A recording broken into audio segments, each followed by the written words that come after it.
The next topic that we have to cover in this chapter is electromagnetic induction. As we all know that electric current can produce magnetic field. As we have discussed this in earlier videos also about it, that a current carrying conductor can produce magnetic field. But Michael Faraday thought that opposite can also happen. If a current carrying conductor can produce magnetic field, so he thought that magnet or magnetic field also can produce current. So in his experiment, he made a very simple circuit.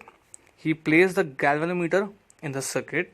Now see, galvanometer is the instrument to detect a small current in the circuit. It is used to detect, not to measure.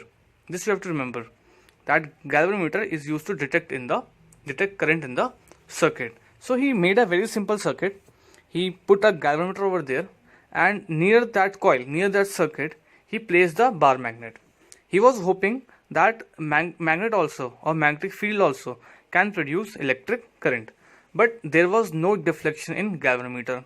So he changed the positions of magnet and thought that there will be some deflection in galvanometer, but there was no deflection. So what he did, he moved the bar magnet towards the coil, towards the circuit, and when the bar magnet was moving towards the circuit, he noticed that there is a deflection in galvanometer. Now he put away the bar magnet. Now he moved bar magnet away from the circuit. Then also deflection was there, but in opposite direction.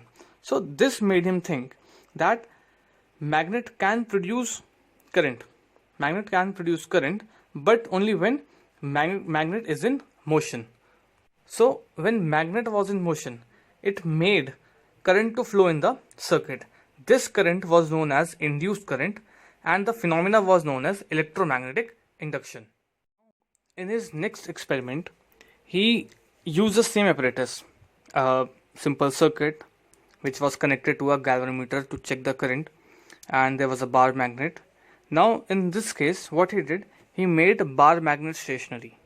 He moved the circuit towards the magnet, and the result was same. There was deflection in galvanometer.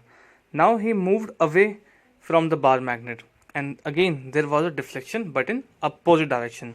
So he came to conclusion that one of the two, either the magnet or the circuit, has to be in motion to produce induced current. In this way, we can make current by magnetic field, and this phenomena was known as electromagnetic induction. Now how you will define it?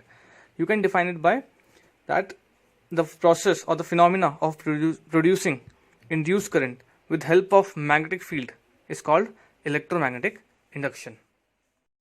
To find direction of induced current, we have to learn a new rule that is known as Fleming's right hand rule. If you remember, earlier we learnt about Fleming's left hand rule. Fleming's left hand rule was used to find direction of force, and Fleming's right rule is used to find direction of induced current. So according to Fleming's right hand rule, you have to place your right hand such that your forefinger, your thumb, your middle finger are mutually perpendicular to each other. You have to place your thumb such that it is in direction of motion, the direction in which your bar magnet is moving or the circuit is moving. Second, your forefinger should be in direction of magnetic field. If you place both these correctly, your middle finger will be giving you direction of induced current, and this is your Fleming's right hand rule.